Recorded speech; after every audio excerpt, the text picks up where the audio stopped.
Okay.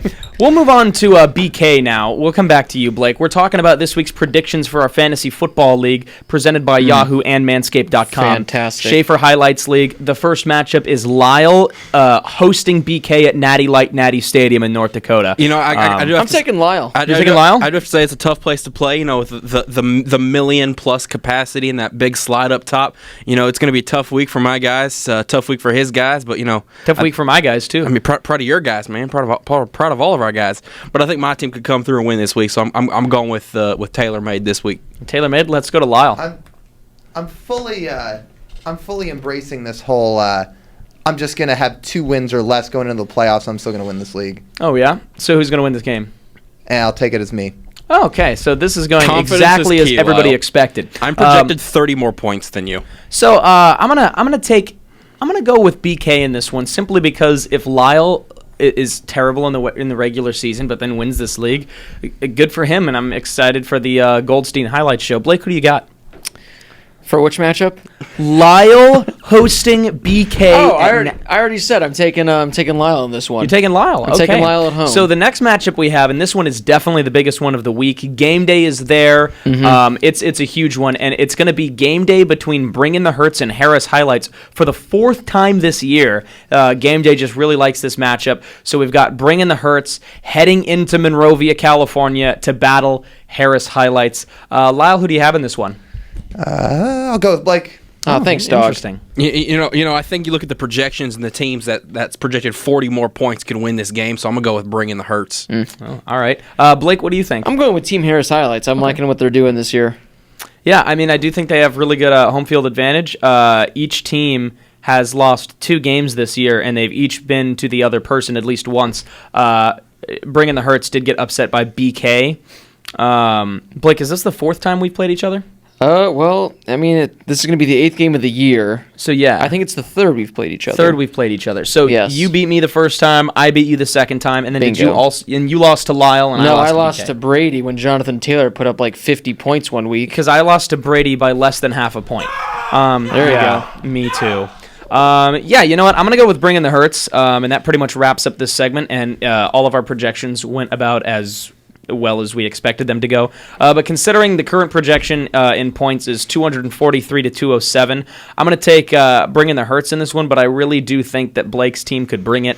There are a lot of really good pieces on that team, especially in that wide receiving core, so it's going to be a fun one. As we just spoke, I picked up Sage Surratt because nobody has him. I don't know why, but nobody has him, so I just grabbed him. Good for you. Making moves at 1-6. That is dedication right there. Congrats And then to Lyle. It's all for the future. That's big true. dog. The reason I'm none gonna of us win the had title. him is because we don't have room for him.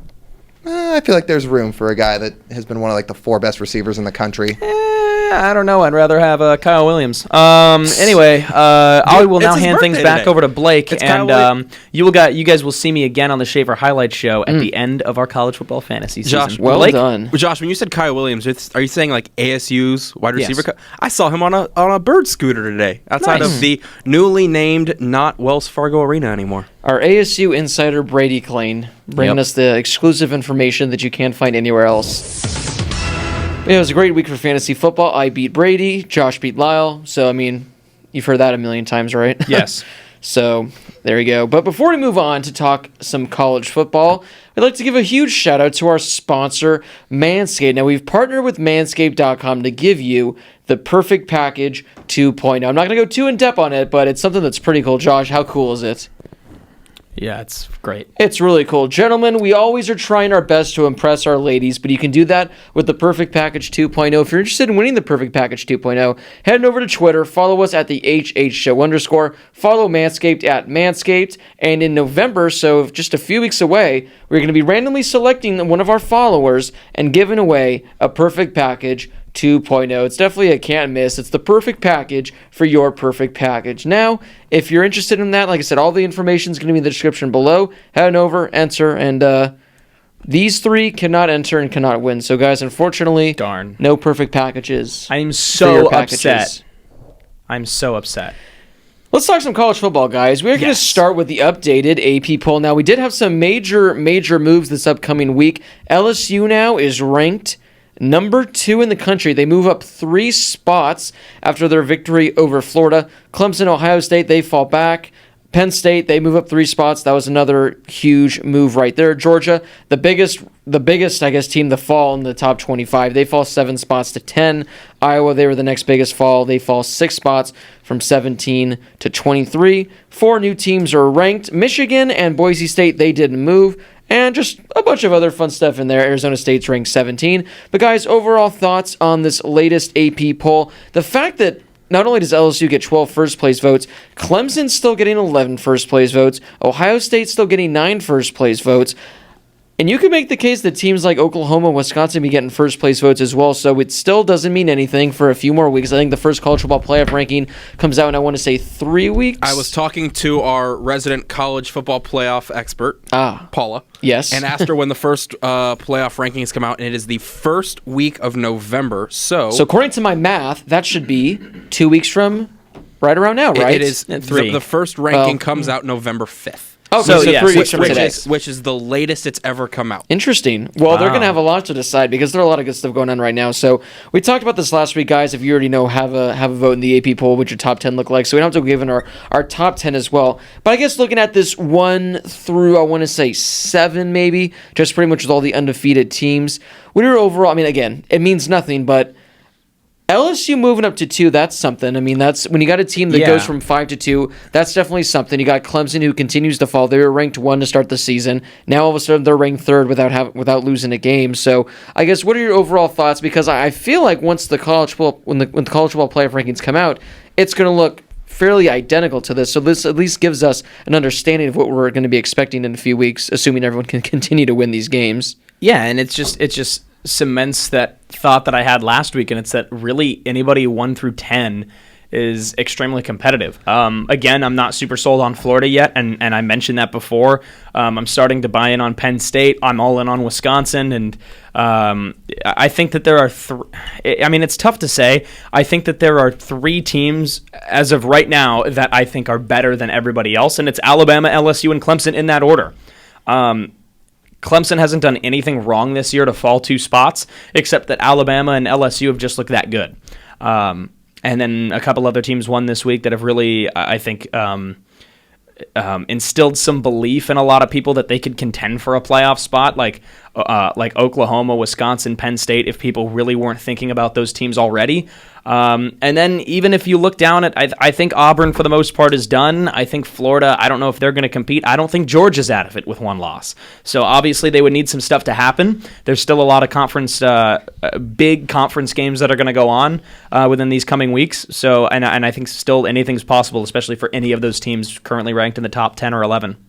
I can tell you exactly why LSU moved up to 2, since you mentioned it, Blake. I mean, number 1, yeah, they beat Florida, and it was a really good win over a top 10 team, and deservingly so. LSU's proven that they're a lot better than they have been in the last couple years. The reason they moved up to 2 specifically, ahead of Clemson at that, is because Clemson obviously isn't playing anybody in the next couple weeks. Alabama isn't playing anybody in the next couple weeks. And even for LSU, I mean, they got the good win, but in a couple weeks, I should say, they're going to be playing the University of Alabama. So even if they think they're the number 3 team in the country, why on earth would they not just put them at 2 to hype up the 1-2 matchup? That's exactly why they did it. To quote my great pal Ed Orgeron, Coach O, my guy, Death Valley is the place where opponents' dreams come to die. Imagine hearing that in your pregame huddle or in your pregame locker room speech. How could you not be pumped up after hearing that? Like, hey, we play at the place where other people's hopes and dreams come to die. He also said, thank you, man, love you, man, go Tigers. Of course. Great quote, of course. But watching that LSU team, they're the real deal. They're the real deal, and they're going to come when it comes time to happening, they're going to push for that number 1 spot. I'm not saying anything. I'm saying they're going to fight for that number 1 Maybe we can seed. save that for the hot takes segment later in the show. Well, this is going to be the best LSU-Bama matchup in a long time, and I know it's 3 weeks down the road. LSU still has to play. So it's not going to be better than a 9-6?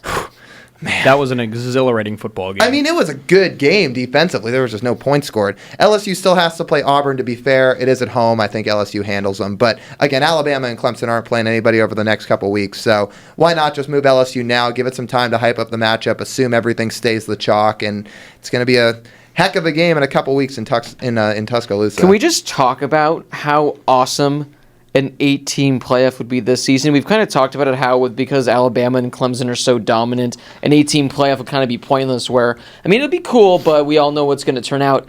As of right now, you'd have Alabama versus Notre Dame. Now, I mean, I would give the edge to Alabama, but hey, Notre Dame could give them a good shot. That game would need to be played in Miami. Yes, it would. Yes, it would. You'd have LSU going against Penn State, so you have LSU's, I think like number 1 or number 2 offense in the country going against Penn State's like top 5 defense. You got Clemson going against Wisconsin, a battle of 2 of the best defenses in the country, and then you'd have Ohio State versus Oklahoma. This would be the Elite Eight of like a lifetime right here, where I think maybe with the exception of Bama and Notre Dame, because I think Bama would give Notre Dame pretty much a good part 2 to what took place about, 7 years ago. I think the rest of these matchups, anything can happen. I think Penn State could take down LSU. I think Wisconsin potentially could take down Clemson. Bless you, Brady. Oh, Ohio State. Sorry.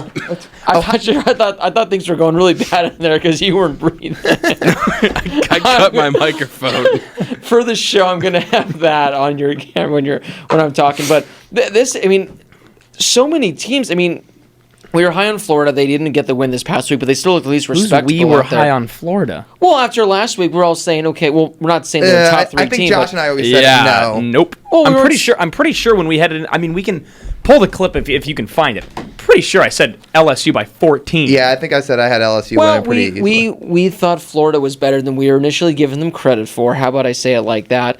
But then you got the likes of Georgia, Auburn, my Oregon Ducks. So there's a lot of competitive teams currently in college football, which is great, which is why we need to expand to an 8-team playoff. But overall, I think this AB poll is fine. No complaints anywhere. I mean, you could put Ohio State at 2 if you wanted to. You could put Oklahoma at 2. You could put Wisconsin at 2 or 3. You could put Penn State in the top 4. So overall, no complaints right there. Moving down the list, as I mentioned, Georgia falls 7 spots. We're going to talk about Georgia in a few minutes, but they're going to have a lot of things go their way if they want to finish in the top 4.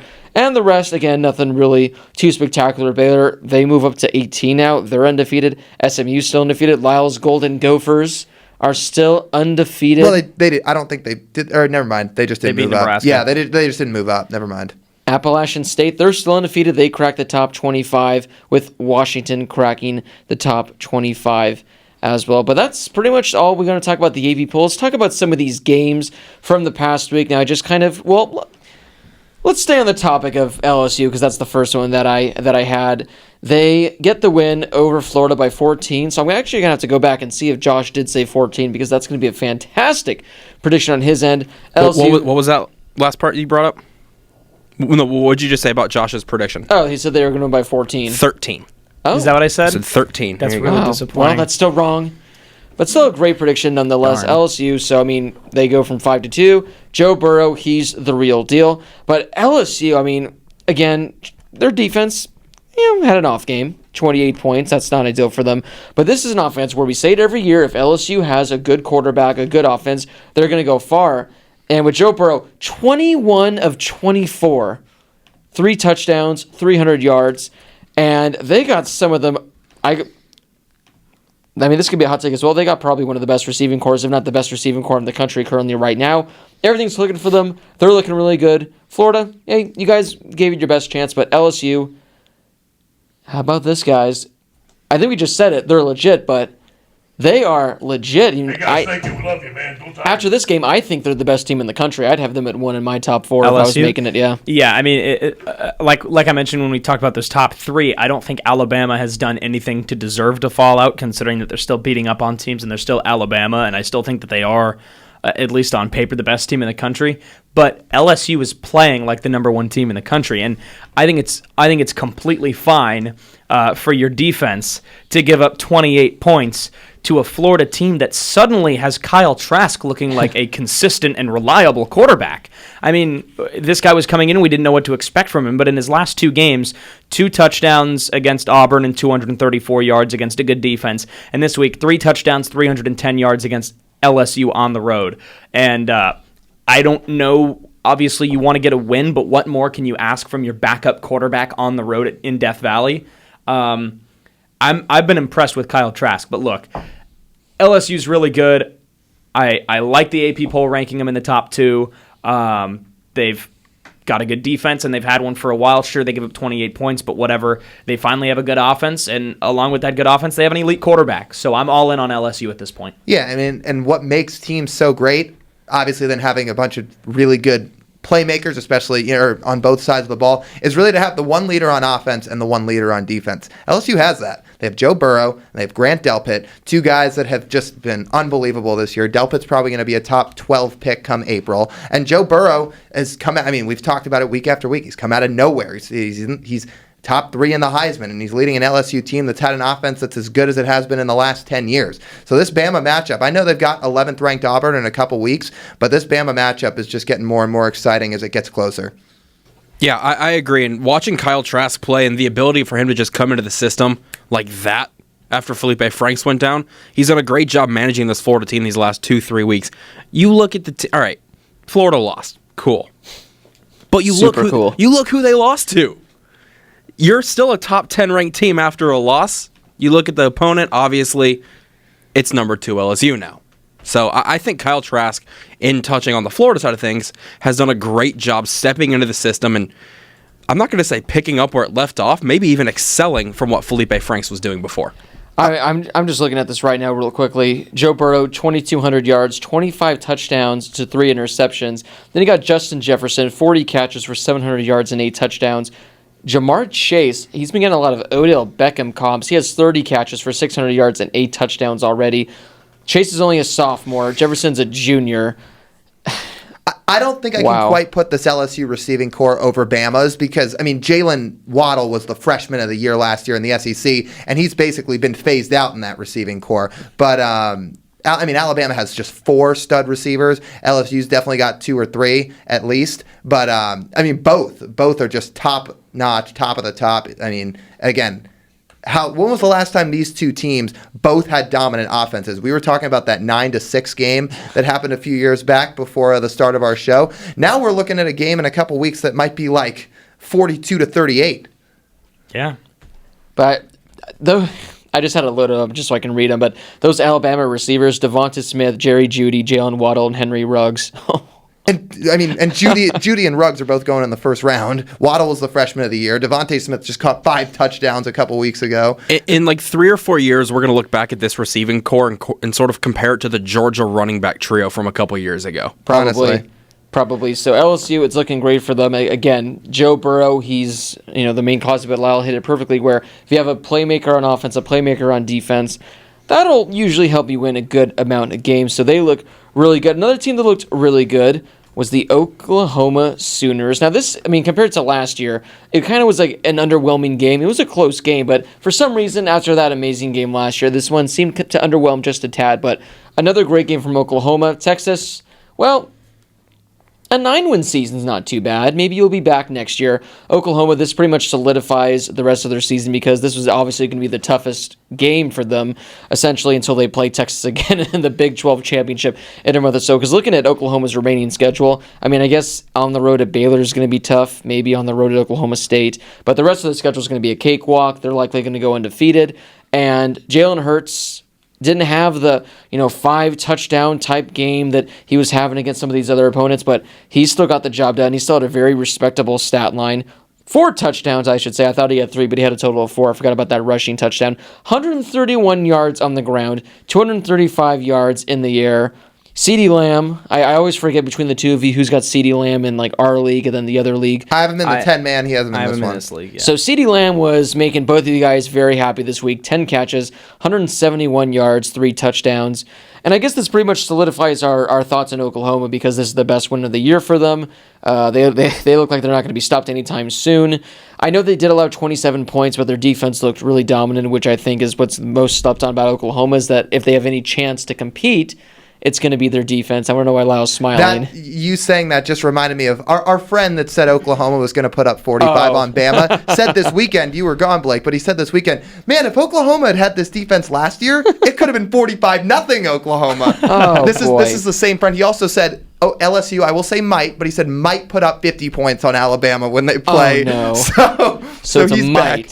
He's back with the So take. you're saying there's a chance? I feel like there should be another Canes bet made with this. Honestly, I'm okay with a free Raising Cane's meal. But yeah, Jalen Hurts, I mean, he just does it every week. Blake called it a little bit of an underwhelming week, and maybe it was for Hurts. But if his underwhelming week is 235 yards through the air and another 130 on the ground, I mean, if that's the floor, let's see what his ceiling is when the season goes on, because Jalen Hurts, again, he's still my Heisman favorite. This is a guy that goes up and plays a Texas team that I think is still really solid. I think they're easily still the second best team in the Big 12, but he had no problems with them. And I mean, he got the job done when he needed to most. What a drag for Texas, where you're such a good team, but you've had to play LSU and Oklahoma after the first 6 games of the season. So your whole year's been derailed. That's what I mean. Like their two big losses are against two teams that might be playing in the college football playoff. So, Yeah. And I think, so when I say this, I think we should also consider that, like Lyle, Jalen Hurts is my Heisman frontrunner right now. So I hope it doesn't sound too outlandish when I say this, but I'll explain.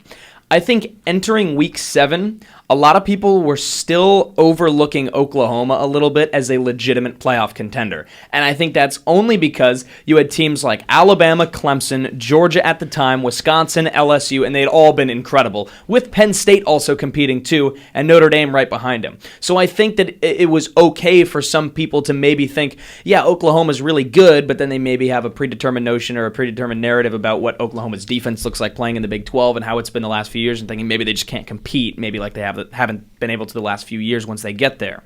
But now that they have a more reliable defense, now with Georgia's loss, and now with the way that Hurts was still able to lead this team to a win against a really good Texas team, I think people are now rightfully considering the Sooners as a legit playoff threat again. Right?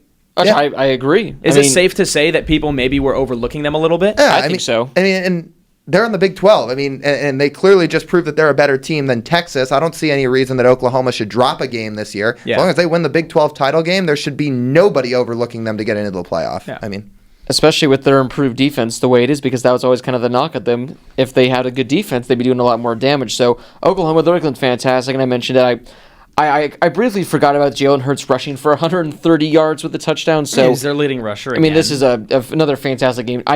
We need an Oklahoma-Alabama national championship. Yeah. That needs to happen. hotter take than that. I want to see Oklahoma. Save it for the segment. Ohio State is all I was going to say. Oh, that would be. true, Could you imagine how The many points? over-under at 92.5. Yeah, there would be some points scored in that game. Points and a half. So yeah, great game from Oklahoma. I mean, if you just went out, they're going to be fine. I mean, again, there's maybe a Baylor, Oklahoma State, TCU, maybe perhaps could be tough. I think they play West Virginia this week, but they should win the rest of the rest of the game. So Oklahoma, they're in the driver's seat the rest of the way. Oh, and now we can talk about the Georgia Bulldogs, because Lyle, in one of our Q&A questions, I guess there's one of our viewers that lives, I think it was near Athens, and I guess this past week everyone was talking about how they need a new offensive coordinator and everything. If only they had a really good playmaker at quarterback, they could have won them this game, It is a real shame, isn't it, Blake? It really is. I mean, have we preached this on this show before? Remind me. Have we ever preached this? Just a few times. Just a few times. Look, I'm beating a dead horse at this point. Maybe Blake and I are both beating dead horses at this point. Jake Fromm is a fine quarterback, but he has a floor. He has a floor, and honestly, the floor should not apply against a team like South Carolina. This is a Gamecock team he should have beaten. Regardless, he had a couple games like this too last year where he was just very underwhelming, and it costed Georgia. He threw for 3 picks. He threw for under 300 yards. And kind of, plain and simple, South Carolina just kind of had his number in this game. Swift had a good game. They had the rushing attack going, but when they needed the right arm of Jake Fromm to step up, it just didn't happen. Look, I am in complete disagreement with you guys about Jake Fromm. I think he's a good quarterback. I think you do also need to consider what type of offense they run. And yeah, if they want to get a different offensive coordinator, fine. If you want to do that and then maybe change up the way that Fromm's running the offense, then great. Then that's something to consider too. For this one, as a whole, I just don't think Georgia can make excuses for it. They missed a kick. Okay, well, so did South Carolina. South Carolina gave them the game, and then you missed the kick. Like, this was a disgusting game at the end. It just wasn't a good game. I don't think South Carolina is a bad team. And I don't think Georgia was overrated. I just think it was a clear case of the underdog team pushing a clearly superior team to the brink and then pulling off the upset. I think that's what it was. No, and if Georgia makes the kick, yeah, they're still in the top 6. That's fine. But this is Fromm also can't just throw 3 picks against South Carolina. And you're absolutely right. But this is a kind of bigger picture thing that I think Blake and I have been trying to preach since, week 1 or 2 with these guys. Is again, like, I just think Fromm has a bit of a floor. I think Fields would have elevated him to a level that would have been exactly what Georgia fans had been hoping for. They didn't give him a chance. And look, we weren't at practice. We didn't see what was going on every day. But just to look at the comparison of what's going on the field with Georgia and Jake Fromm and what Justin Fields has been doing at Ohio State, it just makes you sit and wonder. And I said it last year too. I said, is Kirby Smart going to regret this one day? Is he going to regret letting Justin Fields walk to stick with Jake Fromm? And right now, Ohio State's undefeated. They're looking like they could, I don't want to say a shoo-in for the playoff, but they are really looking like they have the Big Ten on a full grip, where Georgia's now got a loss against the South Carolina team they should have beat, and now they're from the outside looking in with this playoff this year. And with this game, I'm going to put it on Fromm. He threw 3 picks. Yeah. Hindsight's 20/20, and if you're losing in overtime with a chance to win, I'm not putting the game on Jake Fromm despite 3 picks. I agree that he should not have thrown 3 bad picks. I 100% agree with that. But I'm not going to put the whole game on him when you have a chance to win in overtime and you just don't. And that's, I don't know. I think it's tough to do that, but also, I don't know. Hindsight's 20/20. I don't think. I do think that the offenses though are different. I mean, Georgia plays a more run it up the middle, hit you in the mouth style of football than Ohio State does. And Ohio State obviously has a much more explosive offense, which might have worked better for Justin Fields, and then maybe Georgia works better for Jake Fromm. Whatever that, if that's the situation, I think that's more on your offensive play style and what the offensive coordinator wants to do. I'm just kind of, I'll let Blake get his thoughts in a second, but just big picture, it's just like, do you see Jake Fromm being able to lead Georgia to a national championship? I just don't see it. I see him winning him 10 games. Really? Yeah, I thought Georgia was a better... I don't know if Georgia's a better team this year than last year, but I think Georgia last year I was considering as more of a playoff contender and a national championship contender, and maybe even the year before that. But now I just think there's so many more teams that are competitive, not only with Georgia, but then with Alabama and Clemson, especially LSU, which makes me put Georgia more in the background rather than the foreground. Yeah, so Jake Fromm, these are the most pass attempts he's ever thrown in a game. It's the most completions he's ever had in a game, 28 for 51. But you look at Georgia, you're looking at their schedule. This is a team where when they go against, some of these better teams, where if they get to the SEC title game, if they get to a potential college football playoff game, their offense has been very underwhelming. Their 2, toughest games of the season, Notre Dame and South Carolina. They scored 23 against Notre Dame. They only scored 17 against South Carolina. They scored 55 against Arkansas State. They scored 63 against Murray State. They put up only 30 against an awful Vanderbilt team, and then 43 against a pretty bad Tennessee team. So the times they've gone against some really good opponents, their offense has struggled to score now. Is that saying that they can't, that score? That makes sense, though, doesn't it?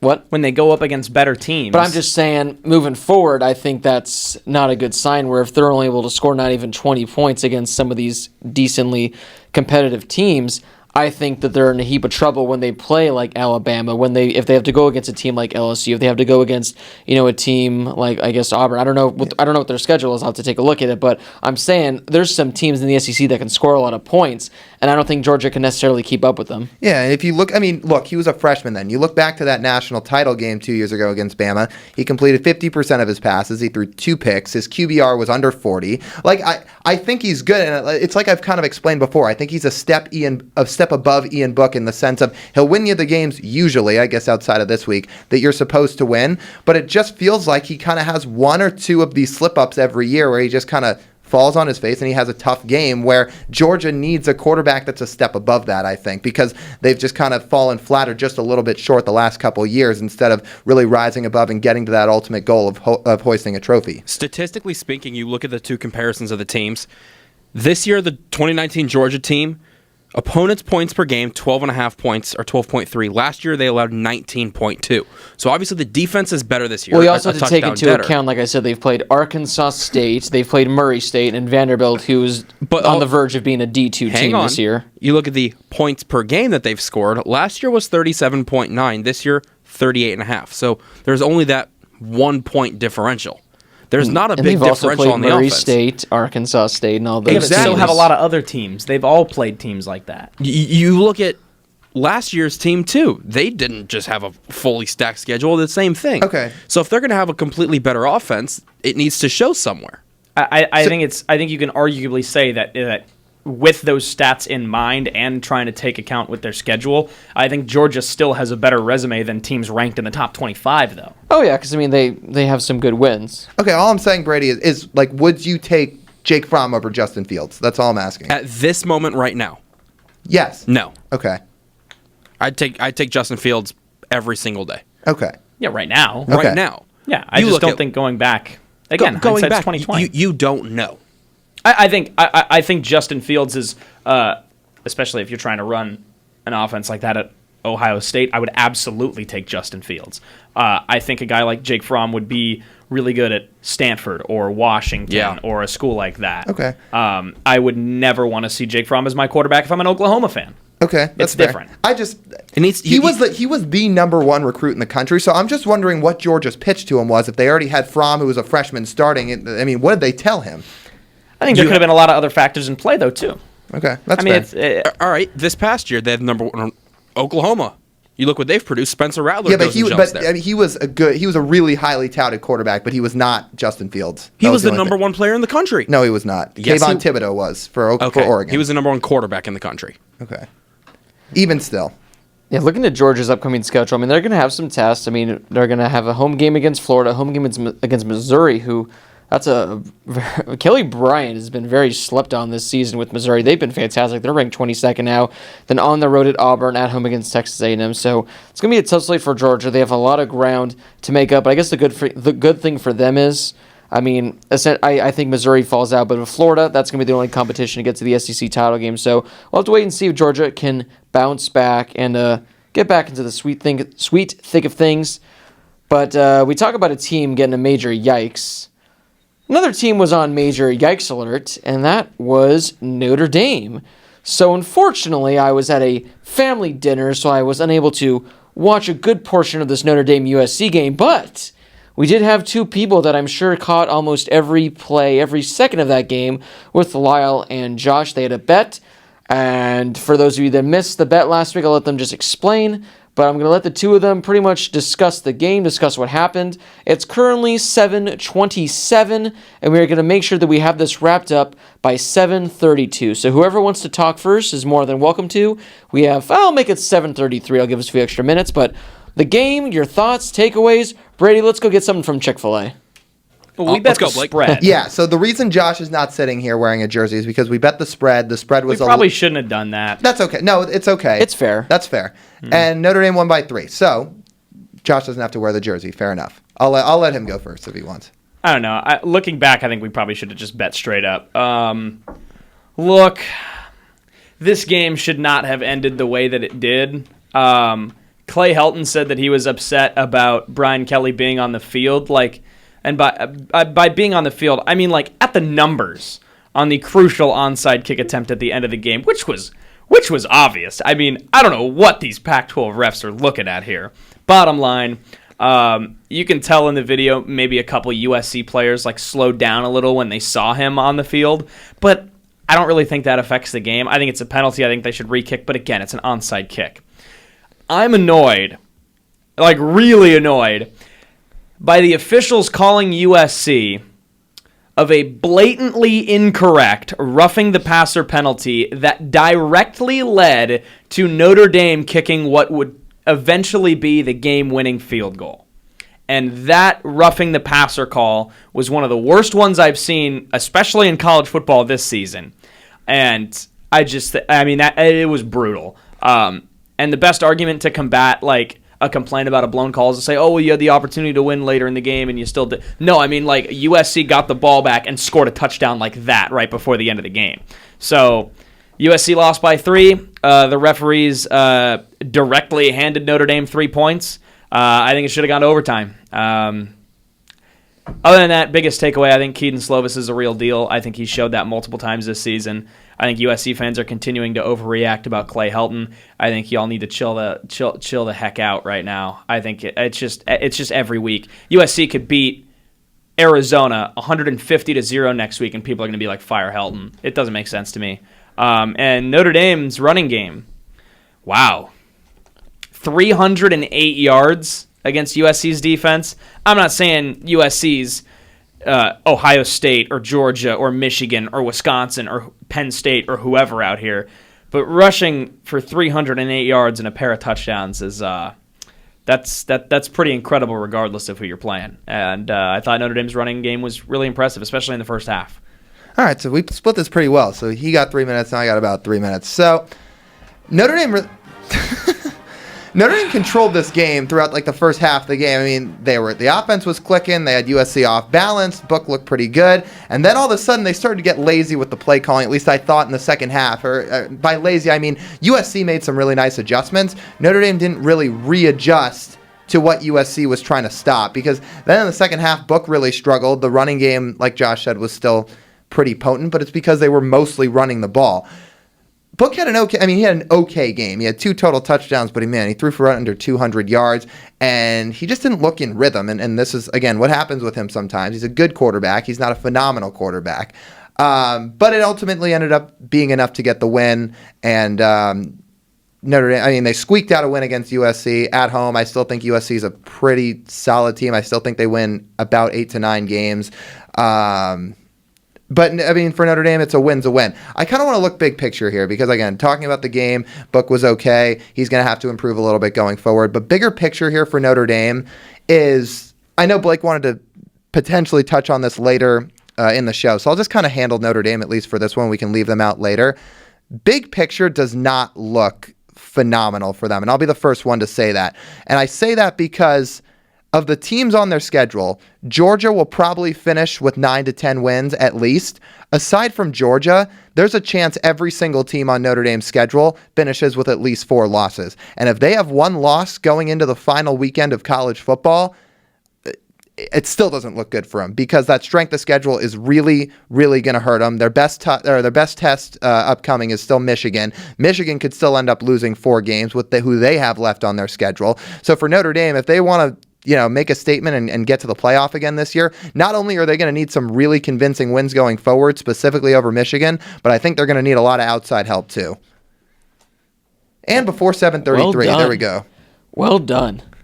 That pretty much answered my questions I had for Notre Dame having a chance, which they're going to need to blow Michigan out of the water, as my voice cracks, and just hope Georgia just runs the tables the rest of the way, and then maybe that some of these other teams. Yeah, their strength of schedule is not looking too good right now at the moment, with the exception of Georgia and Michigan. That was the most time-controlled segment we've ever had in the show. Well done, guys. Yeah. Team effort. You split it pretty much evenly. You didn't have to get like Anderson Cooper to come in here and break up your debate in the middle of it. And it was pretty good. It was good, guys. Good. Yeah, so another great game in the USC Notre Dame rivalry. Some controversy, but as there always is between USC and Notre Dame. But hey, that's football. They might have gotten away with one. I kept saying to Josh and joking with him this weekend, Ian Book was absolutely throttled on that play. Yeah, they might have been given a gift a little bit there. It was a great game. It was a great game. It was a great game. Why did Brian Kelly... Honestly, guys, you have to admit that it was a great game. Hey, it was a great game. It was an all right game. Now, why was Brian Kelly on the field? Because Brian Kelly thinks he's funny, and he thinks he's slick, and he thinks he can get away with everything. And so does the entire University of Southern California. The reason he thinks... What has USC ever gotten away with? USC has not gotten away with anything. You just think you can. No, they just think they can, and they can't. But, Brian Kelly thinks he can get away with anything, and the reason why is because apparently he can. That's why. No, what did he say? It was a good line that he dropped. Oh, he said that he had the best hands on the team and wanted to get in a good position to field the kick. He thinks he's so funny. Well, there you go. Moving on to some other quick ones. Alabama, they beat Texas A&M by 20 points. No surprise there. Clemson, probably one of their best games of the season. They kind of slowed down near the end, but they were winning this game 28-0 at halftime. They were up 42-7 at the end of 3. An overall good game. Trevor Lawrence, 170 yards, 3 touchdowns, but that's because they got up big early. So great game from Clemson, great game from Alabama. One final one to quickly go over. and that's Penn State getting the win against Iowa. Now, all of us, we had Penn State beating Iowa. The spread was, I believe, 3.5. They win by 5 games. I think we talked about this one, Lyle, last week, saying a nice, 10. I think my final score prediction was 10-6. It's 17-12. Typical Big Ten defensive fashion. But Penn State, they go from 10-7. We know that their defense is currently ranked, I think top 3, maybe top 5 in the country. Their offense not as dominant as years past, but Penn State, is this a team that's not getting talked about enough in the Big Ten? I'm going to start with the Big Ten first up because we're not going to say slept on for the national championship quite yet, but are they being too slept on in the Big Ten currently still? Penn State? Yes. I don't think so anymore. They've got some good wins. I think Iowa's a solid team deserving of being in the top 25. So, I think Penn State is a contender, and especially in the conference. We'll say that at the least for now, and I think people are starting to realize that. They're 100% a 10-win team. They're easily a 10-win team with what they've proved so far. They've got some tough games left on their schedule. Yeah, they do. At number 20, Minnesota on November 9th. That is going to be a pet. No, Minnesota's getting the win. Are you kidding? No. Final score 6-3. Yes. Between Michigan this upcoming weekend and then obviously Ohio State down the road are going to be two tough ones for Penn State. But yeah, they've proved that their defense has really kind of anchored them this year. They've kind of shifted away from the Saquon, Chris Godwin, Trace McSorley offense that they'd had over the last few years. And now the defense is really kind of leading the charge here. And against an Iowa team that obviously doesn't have a great offense, they held them true on the road and picked up a win. So for Penn State, again, I think they're easily a contender in the Big Ten. It's just a question of nationally how much respect are they going to get when it's all said and done, because there might be a couple of losses upcoming their way. But regardless, this is still a very, very respectable team and easily a top 10 team in college football. Yeah. Wow. Well done. Exhilarating. Well done, Lyle. Now, I do have this segment where I think we're going to save it then for another week, but we're pretty much, it's been in the dock the last few weeks, and it's pretty much we go over the top 10 teams and what they need to do. Segment. So it's not really necessarily long because for some of them it's just win out, whereas the other ones is like what needs to happen, what kind of domino effects. But we'll give it another week or two, maybe to allow more teams to fall out of it, because there's still, you can make the case, there's 8, 9, 10, 11, 12 or so teams that legit have a chance to crack the top 4. So we'll hold off on that one, which brings us to Uni Watch yet again. It was such a fan favorite last week. Now, when we were talking about the uniforms, last week, when we were talking about the uniforms, I didn't put photos of the uniforms above because I had to leave early in the morning. I was editing the show at 5 a.m., and frankly, I just didn't feel like Googling the photo. It probably would have taken me 5 minutes max. But I didn't feel like it. But this week, whatever uniform we talk about will crack. It'll be on the screen for whenever who's talking about it, so you can count on that. So, guys, what was your favorite uniform from this past weekend? Well, of gentlemen, college football? Gents, 2019. let me start off by saying, and I Week really 6. hope somebody here features this uniform as their favorite. I'm sorry. I'm not a hater on the team. But my goodness gracious, those Iowa uniforms were horrendous. Those were so bad. That's legit who I had as my favorite. I'm glad because those were awful. I put those up there with the Steelers Bumblebee jerseys as those were some of the so worst ever. bad. And Uniswag had them as like their number 1 uniform of the week. Number 2. Oh my gosh. Because they look were like pretty cool. They look like banana slugs. And what was going on with the shoulders? Anyway, Lyle can explain why he likes them, and it'll be all the same reasons why I hate them. I'm sticking with Oregon State because last week I liked the all whites with the black lids. This week they went with the all black unis at home with the black helmet and the orange throwback beaver logo on the side. I also thought West Virginia's navy gray and gray uniform was really cool too, because West Virginia, it looks like they slightly altered their uniforms, and the gray ones they wore this week looked pretty darn good. Well, I liked Iowa's just because, look, those Steelers Bumblebee uniforms are awful. These were not the Steelers Bumblebee uniforms. They had the really nice black base of the helmets with the Iowa logo on the top. What really did it for me was they almost had like a football laces in black going down the front of the jersey and a little bit on the shoulders. I thought that was what kind of capped it off. I thought it was cool. Maybe there were some haters for it. I really liked them. My favorite, I put this as my favorite uniform in all of the season so far. Last week when we did it were the Purdue uniforms that did the homage to the space outfit and the space suit. But I'm going to jump to a team, that I am not a fan of. I don't like them at all in really any sport, but their uniforms were sweet. The Kentucky uniforms this past week, blue jerseys, blue pants, the checkered stripes along the shoulder, but the chrome helmet with the blue stripe really did it for me. So I'm going to put that as my favorite uniform from this past week. They weren't necessarily cool looking. They were definitely different and unique ones. But the Miami Hurricane ones were the jerseys. I think because I wanted to find what the number was, where it was 70% transformed from waste found in the ocean. So they were wearing garbage, but yet they weren't playing like garbage.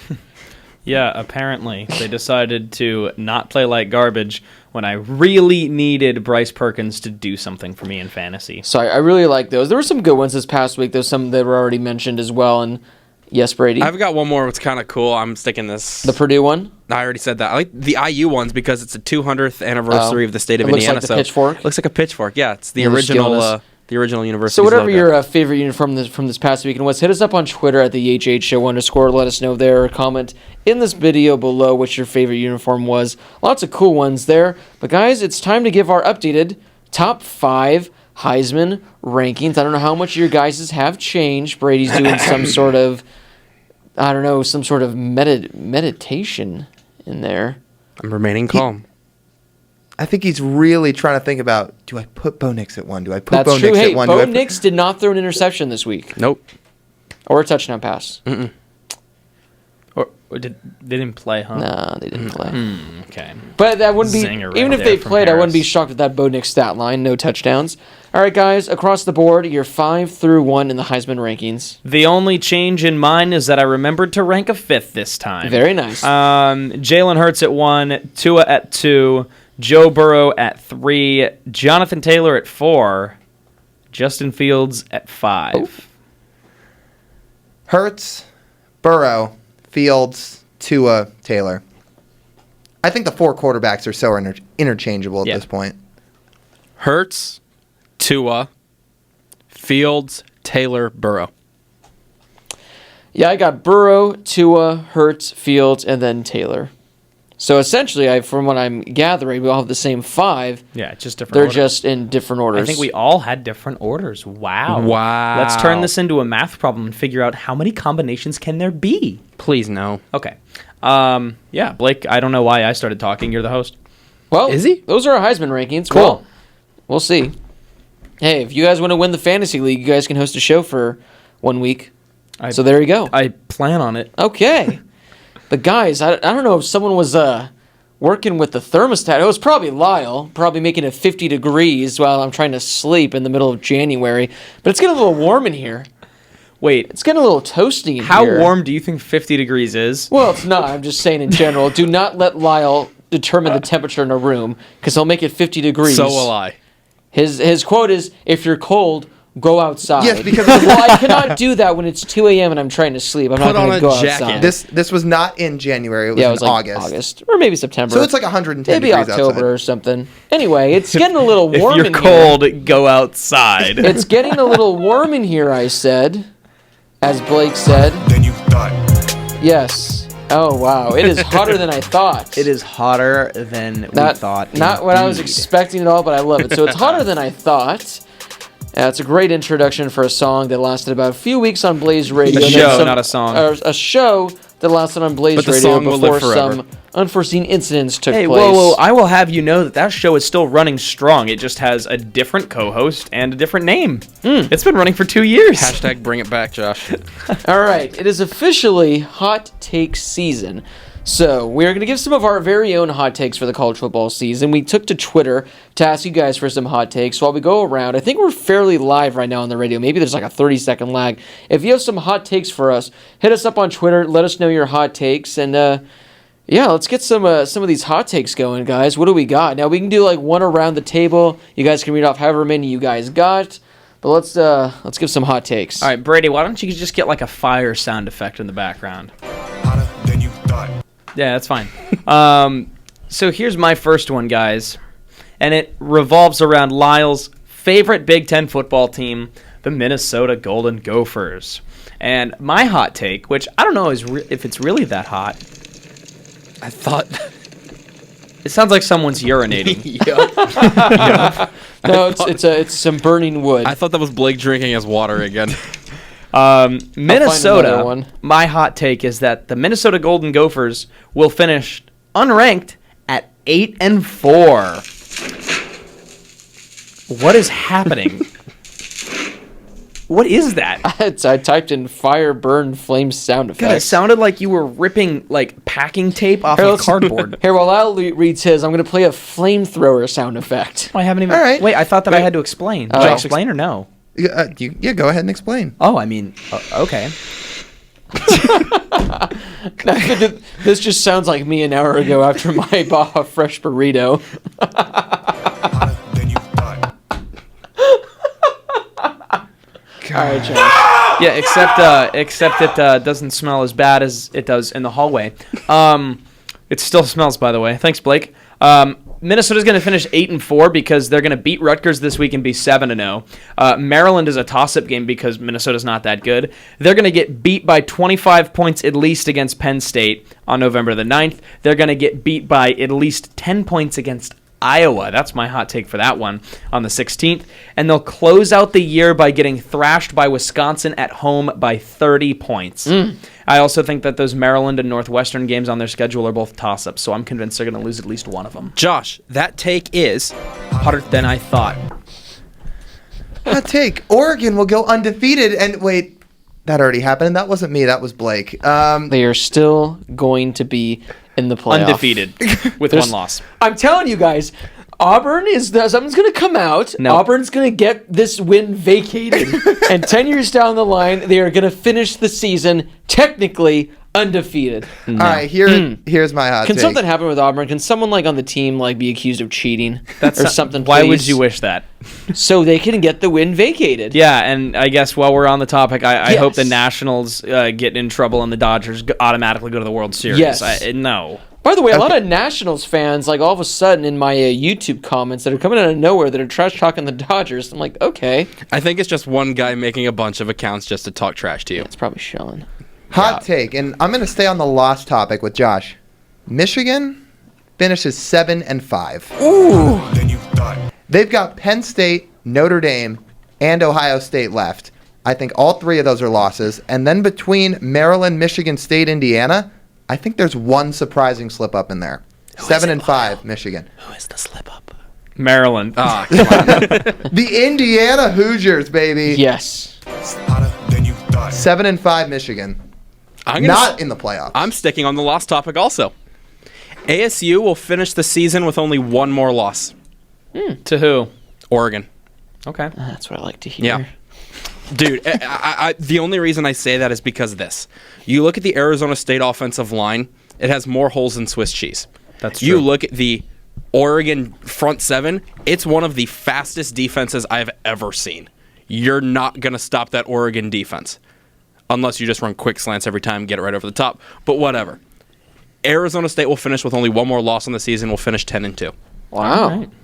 A potential Rose Bowl berth? Hotter than you thought. Well, no, because they're going to play Oregon again in the conference championship, and then Oregon's going to win and go to the playoff, Ah. right? Undefeated. All right. So Undefeated. Here's a hot take. Oregon wins the Natty. Than you And thought. they beat Michigan in the national championship. Beat Not- Michigan, Yes. you said. Oh yes, because my that was a goodness. very Incorrect. that was a very juicy schedule that Michigan's got coming up. Should they win all of them, I think Michigan is going to find themselves in the playoff. I would now like you to write me a 5-paragraph essay on why Jim Harbaugh will beat Ohio State this year of all years. Other than their due, that can't be your answer. No, that is my answer because they are in fact due. Here's a hot take for you guys: Clemson's going to go undefeated and miss out on the playoff. Oh. Then you thought. I got currently Bama, LSU, because I think LSU's legit. I think it's going to come down to, obviously one of those teams is going to have to lose a game when they play each other, but I think it's still going to be, one of them's going to go undefeated, the other's going to lose one game, and I could see them both making the Culture Bowl playoff. I think Oklahoma, I think they're going to win out, they're going to make the Culture Bowl playoff, which takes me to my second hot take, Michigan. is that the Wisconsin Badgers are going to be the team that not only goes undefeated, wins the Big Ten championship, but they represent in the College Football Playoff. and there's just simply no room for Clemson. Hotter than you thought. It's a hot I take. like it. I like it a lot. It's a very hot take right now. Now, we're going to go to Twitter right now because I asked some of our followers to give us some of their hot takes. But before I go to Twitter, I'm going to go to Brady. Well, I saw this one. I was reading some of the hot takes. I don't remember if it was on Twitter. I may have just been scrolling through Twitter. Yes. What? I don't think you know what it's going to be. Oh. A non-quarterback will win the Heisman. Oh. Well, I mean, at this point, it really probably the only chance for that to be is Jonathan Taylor. Brandon Ayuk. Psych, Wilton Spate. Oh, I love it. Hotter than you thought. Mike. What? Thank goodness Oh I my didn't. goodness. Is it like that video game Duck Hunt, Blake? I'm just so lost as to what's going on. I'm Just sitting screen here while grab Josh it. and Blake Let's are. just say. Screen grab it and put it on. Let's just say Michael Oxlong said in a deadly repeat of the 2013 Iron Bowl, number 1 Bama loses to Auburn off a final second game-winning score and gets knocked out of the playoff. Michael Oxlong has a lot of different hot takes. Michael Oxlong says Michigan will end the season not ranked and Harbaugh will get fired. Wow. Also, Michael Oxlong says neither Clemson nor Bama will make the national championship game. And one final hot take from Michael Oxlong in a deadly that's what I just said. Minnesota goes 12-0, makes the Big Ten championship, and plays Ohio State for a spot in the playoff. So unfortunately, no more for Michael Oxlong. Mr. Oxlong, these are some pretty hard hot takes. Oxlong, that is fantastic. Mike might have just been all of our comments on the hot takes with like 9. Hotter than you thought. Connor says Oregon goes undefeated, gets help within the top 10, and makes it to the college football playoff. Dude, some of your fans. To which are then just- someone replies, "Okay, he said hot takes, not impossible actions." So that's pretty good right there. Was that just a blind follower of Blake? PT Parker says Clemson drops the game and beats out one-loss Oregon for the final playoff spot, which will then be Clemson, Ohio State, Oklahoma, and LSU. Ooh, no Bama. Everyone will then say the playoffs in a 4-team format are cool. Because it's, Clemson, Ohio State, Oklahoma, and LSU.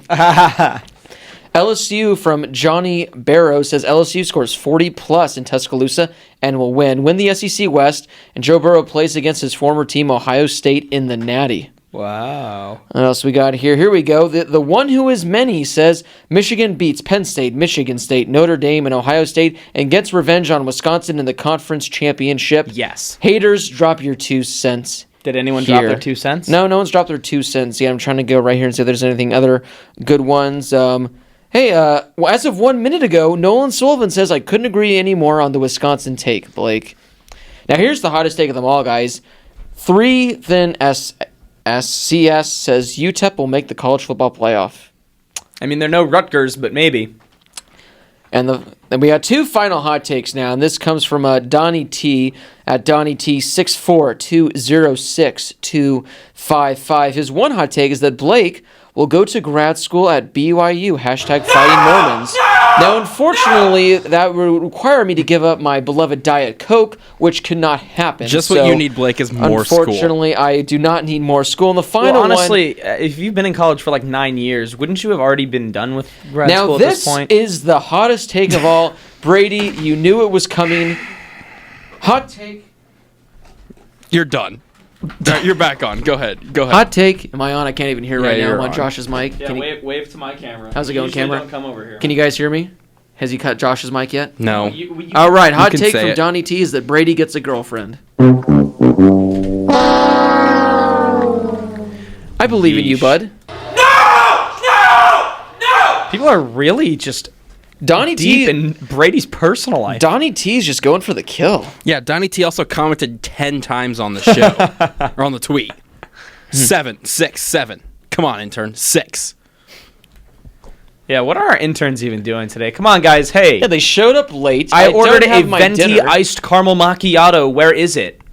Yeah, all right. Take 2 of these and call them in the morning, Josh.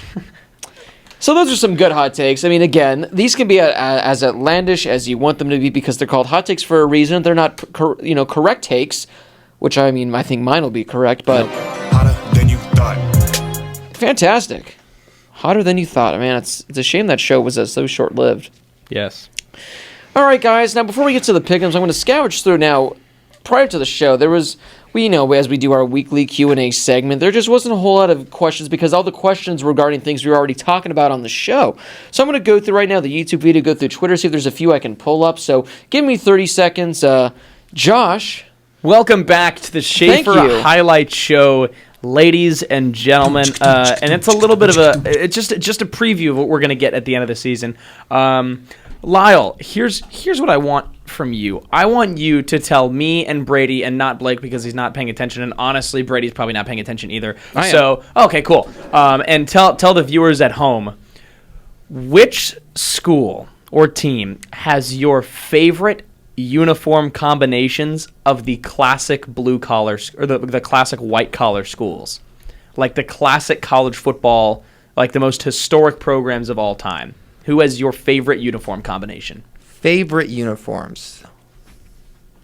You know what? I was just kind of giving them slack about how they'll finish the season. I really like Michigan's uniforms. I think the maize and blue is phenomenal. I think when they throw in the white, it makes it even better. I'm going to say Michigan. Sounds like you're a Michigan fan. Yeah. Brady, we're talking college football powerhouse uniforms, not including Indiana. Ohio State. Those your favorites? Classic. Oh, I love them. Yeah, see, I'm not a huge fan of Ohio State's or Penn State's for that matter. You know what? Or Bama's. Is Penn State in the white collar? Like, I thought it's SC, Notre Dame, Michigan, Ohio State, like Texas and Bama is what we call it. Yeah, I mean, I would put Penn State up there. yeah. You know what? I'll take Michigan too. I like Michigan's a lot. I like both USC and Notre Dame's. I don't like Ohio State's. Texas is whatever. Pretty much just those three, but I really like Michigan's. I think one of the most underrated ones because they hadn't changed their color combination until 2016, I think it was, or 2017, when they went with the ugliest college football uniform I've ever seen, and that's Florida. Classic blue and orange all time until they went with the gator skin head. I didn't like that cool. either. I like the liked helmet. it. I didn't like the jerseys. I liked the idea, but the execution was terrible. Cool helmets, though. Cool helmets. I thought those were cool. Well, unfortunately, there were just not really many good questions this week, guys. So That's rude. well, hey, again, a majority of these questions are on things that we've already talked about during the show, whereas some of the other ones are, which matchup's going to be better? Can this team compete against this team? Can this guy win the Heisman? So Yes, nothing really. no, those There two you teams, go. and yes. Which does give us more time for the pick'ems. There's 15 games. We usually are kind of rushed for the pick'ems. This way, we can take a step back, be more calm, more relaxed, give some more in-depth analysis, and just have some more fun with the pick'ems. So Brady, get that music up and loaded while I give us the latest updates with the standings and whatnot. There you go. Wrong one, sorry. All good. Going first to our ESPN Pick'em League, we now have a guy that's solely in first place, and that is TY4 Gator, still number one, with 54 points. He has a 2-point lead over the next closest people. Oh, the People. The people. Hey, in this league this past week, guys, I was 10 for 10. dude, you're the best. I have not made my picks in 3 weeks. I am, in fact, never the signed best. Did you not actually sign up? No. I'm not shocked. Because I knew I'd forget after 2 weeks. Yep, I'm not shocked. Which brings us to the rankings for the four of us. Still currently in last place is yours truly with a nice whopping 48. 48.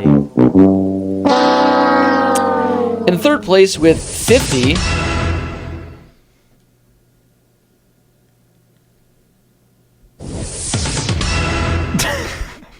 is Lyle.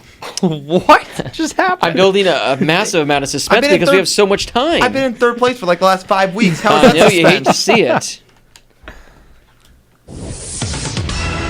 That was awesome, Blake. No. In second place with 56 points is Josh. Oh, man. And in first place with a nice, cool 57 points 1 point is again? Brady. 1 point is all it is. He's in front. Thank you. We love you, man. He's got a He's 9 leading me in this points. by 1 point. He beat me in college fantasy by half a point. Like, this is garbaje. Basura. Well, Josh, we got 15. Bastard, Count you know that, I don't speak 15 games this upcoming week, so a lot can happen. I think you guys should pick the polar opposite for every game. I think so, too. Brady, I get to make my picks first. All right, let's start things off, guys, with Pittsburgh at Syracuse. Man, an ACC game. An ACC game. Wow, Thanks, thrilling. Josh. Dynamite insight by you there. I'll take Syracuse, the Harvard of Central New York. I'll take the Orange at home in the Carrier Dome. Is Cornell not the Harvard of Central New York? No. We're going to get a former fraternity president, Jay Goldstein, on the line to give us his thoughts on Cornell. Yeah, Jay and Meredith might say otherwise. Pitt's played a couple teams close this year, a couple good teams, but at home I like the Cuse and the Carrier Dome. I like the Syracuse because orange. Orange, you glad you didn't pick Pitt? Yep. Ha. That's my text tone. Someone should send me a text right now so we can hear it right there. I'm going to go with Pittsburgh in this game. Indiana at Maryland. Sorry, Brady, I got Maryland at home. At Capital One Field at Bird Stadium. Oh, that's right. I have the what to do, baby, for you guys. Sorry. You're welcome. I got Maryland What too. a lovely text I got from Brady, though. Yes. Maryland. Indiana, we're all for you. Oh. Finally! Go Hoosiers, baby. I'm going IU. Mason, come here. Show me your shirt. Come here. Oh, this is our intern, Mason. National champs. Even though it's basketball, national champs. All right, intern Mason. Indiana. There's your 10 seconds of fame. Now, sit back down. Yeah. Oh, yeah. He You can't hear? said sit back down. Oh, okay, there we go. I'm going to go with the Hoosiers in this one. Why not?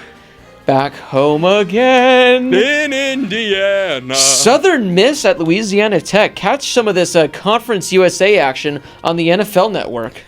They're Conference USA, right? Here we go, guys. I'm just gonna pick the teams, or I'm gonna list all of the stadiums where these are taking place. So I'm taking the Bulldogs of Louisiana Tech at home over Southern Miss at Joe Eilette Stadium. In beautiful Ruston, Louisiana. My favorite place there in that state. Let's try to make up some points. Southern Miss. Jeez. Louisiana Tech at home.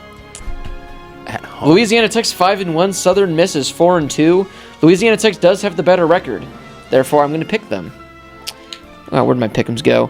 Number 18, Baylor at Oklahoma State. Oof. So I really was close to taking Oklahoma State in this one. Then do it. But yeah, so here's the thing, Blake. I'm not gonna. I'm going to take number 18 Baylor on the road to get the win in Stillwater at Boone Pickens. I like Baylor. Offense has been clicking. I like the Bears. I'm going with the Bears on the road. A lot of road picks this week. Baylor is still undefeated, meaning that a loss is due. Oh. They snuck one by Texas Tech this past weekend. They snuck one past them. But a loss is due. It just makes sense. They have to lose at some point, right? They're not going to go undefeated. Their first loss is this week. And I like Pistol Pete. So there you go. What a great mascot. Temple. Shut up, Lyle. Temple at number 19, SMU. Shut up, Meg. SMU, the death penalty is over. It only took 25 to 30 years, but the Mustangs are back. And they're getting the win over Temple this week at Gerald R. Ford Stadium in Dallas, America. What a great president. Yes.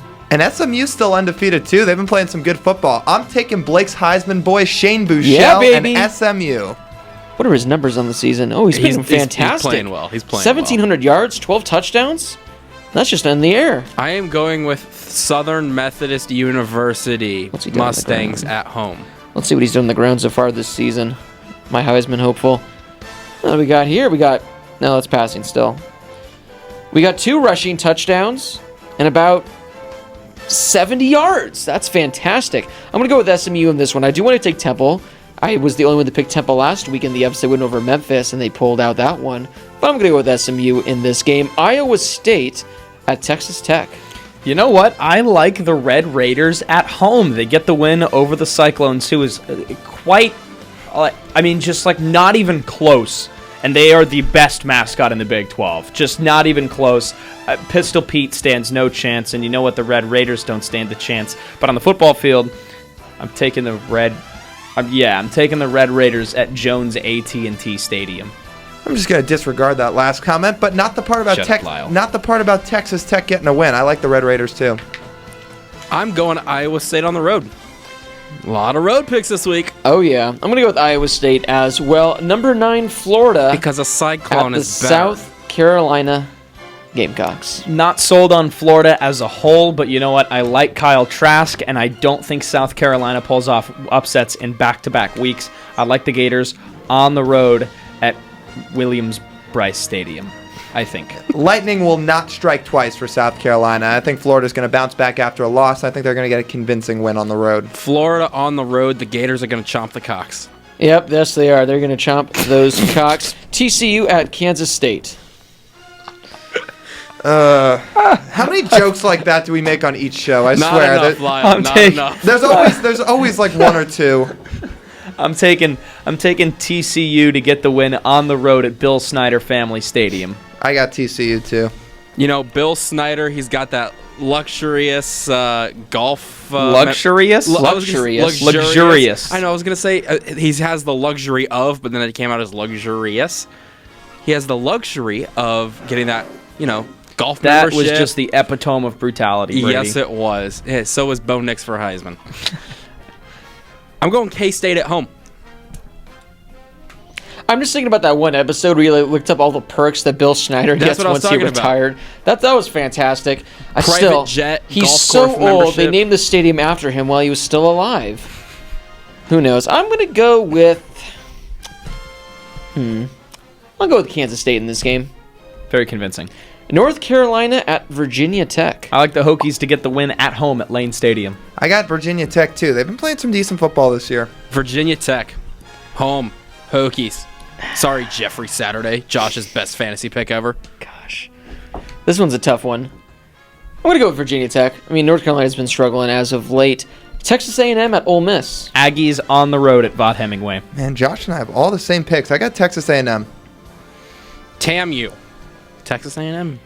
Yeah, I'm going to go with Texas A&M as well. Number 12, Oregon at number 25, Washington. This was supposed to be the Pac-12 game of the year. It's still going to be a good game, but it's just not as exciting as it once was. I think it's going to be a good game. I think Washington puts up a fight, especially at home. But you know what? I like Oregon to remain undefeated with one loss on the road at Husky Stadium. Vacate Josh. that win, NCAA. Do some investigating. Come on. If you can take away a Heisman for a guy giving his mom a car, you can find something on these guys. It's actually known as the greatest setting in college. Actually, the car was I'm pretty sure that was Joe McKnight. He had a car. The house was Reggie Bush. Oh, yes. Well, a house... Also Basura. Husky Stadium is actually Yes. known as the greatest setting in college football. Shout out to you, Seattle, but I got Oregon on the road. Dude, what about last week? They had, or it was last week or 2 weeks ago, for their sailgating, as they call it. Oh, with the Wendy's on Lake Washington? Floating Wendy's. Oh, Tell yeah. me a Frosty wouldn't just taste even better on the water. However, I can go for a Frosty dude, right I now. could too. You want to cancel the show and just go to Wendy's? I'm All right, down. cool. I'm going Oregon on the road. Or we can have our interns go get the Wendy's for us. Yes. Yep. Interns Fantastic. now. Also, the venti iced caramel macchiato, please. I'm going to go with my undefeated Oregon Ducks with this one. Number 14, Boise State at BYU. This is an easy one for me. I like the Bronx at Lavelle Edwards. I know that they don't call them that, but my roommates might be listening right now, and one of them's a Boise State fan and hates that I call them that. So go Bronx at Lavelle Edwards Stadium. What about Scotty? Oh, we're not there yet. I still think Boise State goes undefeated this year, and that includes a win at BYU, so I got the Broncos. You know, with Bachmeier going down with an injury this past week, there could be some question marks up in the air, but I think he's going to play. I'm going Boise State on the road. I'm going to go with Boise State as well. Simple enough. Number 16, Michigan at number 7, Penn State. Close one. close one. I know that a lot of people are completely out on Michigan, but you know what? They're a little bit rejuvenated as a team right now, especially after that Iowa game. I still like Michigan. I don't like them to go to the playoff anymore. Spoiler alert for a few weeks, unless something changes, I don't see them beating Ohio State. So for right now, I've got the Nittany Lions at home at Beaver Stadium. I hate the Washington Nationals. What'd they do? They blow it? They're going to the won. World Series. For you baseball fans out there is now only one team to never make a World Series. That's the Seattle Mariners. Anyway, back to Michigan, Penn State. Oh my goodness. I'm going to go with Michigan, or actually, just kidding. I'm going to go with Penn State in a close one. I think it's going to be 13-10 Nittany Lions. This game right here is one of the hardest games to win in all of college football. A whiteout on a Saturday night in Happy Valley. Penn State at home. This is all your fault, Josh Hader. This is all your fault. You It's had all one your job. fault. Oh my It's also Dave Roberts' fault. It's Clayton Kershaw's fault. It's the offense's fault. Don't get me started on Joe Kelly. How much time do we have?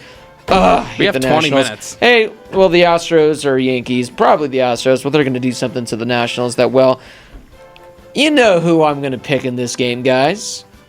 Penn State's a 9-point favorite. They're at home. It's the whiteout. Take it, Michigan. I am taking my Wolverines on their quest towards making the college football playoff, which brings us to the worst of the worst. Now, when I was coming back today, I was on my phone doing the Google Doc, and it didn't have the records for the teams, but it had the spreads. And the spread for this upcoming game was like 1.5. So I said, oh, that's a great game. Let's have that as one of the pick'ems. So that way it's a toss-up, get some teams we don't really talk about. Yeah, that's between Rice and UTSA. Little did I know Rice does not have a win yet on the season. And then all these guys a few hours before the show said, yeah, that's our worst of the worst, Blake. So thanks to these guys for choosing the worst of the worst this week. So Rice at UTSA. Guys, I had chicken and rice today. But you know what? That just doesn't do it for me in this one. December 1835, during Texas's War for Independence, from Mexico, a group of Texan volunteers occupied the Alamo. And, you know, they held out there. They outlasted a siege by Mexican General Antonio Lopez de Santa Anna.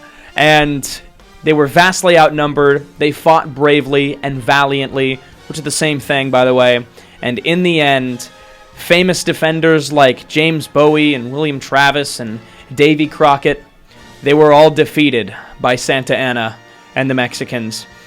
But eventually Texas did gain independence, and they then became a part of this great union that we call the United States. And you know what? UTSA plays in San Antonio. The Alamo is in San Antonio. And I like UTSA at home at the Alamo Dome to get the win. America. I did not eat chicken and rice today, so I'm going UTSA, Roadrunners. You know, rice is actually part of what holds together the Great Wall of China. They use sticky rice to use as like sort of a cement. I don't Pack believe that. together the wall. I just Googled it. Google it. Google it, Josh. Google rice facts, and that's going to be the first. Google me, Josh. Google me, Chuck. Did you know that rice is also grown on every continent in the world except for except for Antarctica? Did you know You don't say. that rice is the most commonly consumed food in the world? Really? Did you know that Rice is going to lose this football game to UTSA? I did. It's true. It's going to happen. Look Remember it up. the Alamo. Look it up. Never forget. Remember the Alamo. Remember the Alamo. There's a basement in the Alamo. If you haven't checked it out, it's pretty sick. Remember the Alamo. Thanks, Caleb. I'm going UTSA at home. I've been to the Alamo. Did you forget it or do you remember it? I remember it. In fact, I'm going to put a photo of that right here. If I'm not too lazy to edit it right now, but there's a photo There of me you at the go. Alamo right now. Guys, in this game, Rice is a 4-point favorite. Oh. Vegas knows what they're doing. I'm going to trust Vegas in this one. They've never let you down before, have they? Well, they've also, yeah. Remember the Alamo. Remember the Alamo. Huzzah! Remember the Alamo. I'm taking Rice. Remember how much we all like rice.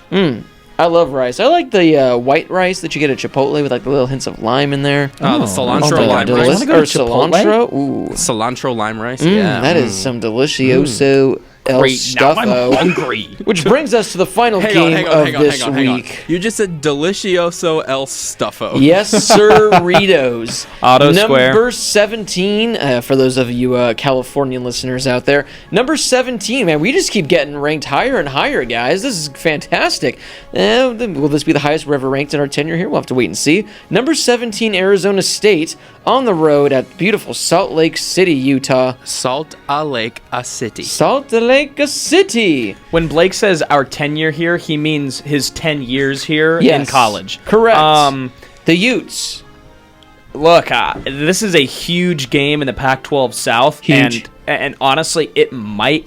If ASU wins, there's a legit chance that Utah, without other things happening, could potentially be eliminated from winning the South Division title, considering they've already lost to USC. This is a huge game in the South, and I'm really hoping when Brady and I call the USC ASU game later this year, it has Southern Division implications. I'm taking Arizona State on the road. I think the freshman phenom Jaden Daniels isolates Utah's cornerbacks, and I think the Devils go on the road and get the win at Rice-Eccles. I thought I was going to be the only one. Utah is really good, and their defense is really, really stout. But Jaden Daniels, week after week, continues to show why he is so poised for only a true freshman and why he is the real freaking deal. I've got Arizona State on the road in a close one, 24-21 over Utah. Is Jaden Daniels the best true freshman quarterback in the country right now? He's up there with Bachmeier, but That's right what I now, was I thinking. think yes. Yeah. I think yes. The kid's got it. Whatever it may be, he's got it. He's got it. He's got it. Yes. Also, did you ever think that in our 4 years being students, or whatever you want to call Blake here, that we would be ranked one apart from Michigan? Oh, wow. Did you ever think about that? Like, I was on the phone today and was talking with somebody and just said, I don't know why, but it's so weird to see Arizona State at 17. It's just one of those things that's kind of odd. I've come to grasp with our basketball team being decent and beating Kansas 2 years in a We were row. ranked like, what, third? Yeah. Only undefeated team in the country for like 6 minutes. 6 minutes. But then you look at our football team, you're like, oh, Todd Graham winning 6 games is a celebration. And now we're number 17 in the country. Like, this is just bizarre to me. But I think we're going to jump from 17 to something higher because we're going to beat Utah this week. I say we. Unbiased Ethics. journalism. Thanks, Caleb. I'm going Arizona State on the road, Rice-Eccles Stadium, sticking with the topic of Rice. That it's going to be a tough weathered game, too. It's going to be like 50 and rainy. So it'll be fun. It'll be fun. I might take Utah. The Sun Devils. Well, unfortunately, the picks have been locked in already. Oh, that's okay. Can't change them. In this game, the disrespect. Utah is a 14-point favorite. That is the blasphemous quote from Stephen A. Smith. 14-point favorite. I get you're at home, but against the number 17 ranked Arizona State. Now, I do think the Devils can win this game. I do think they can do it. However, Utah is a good team.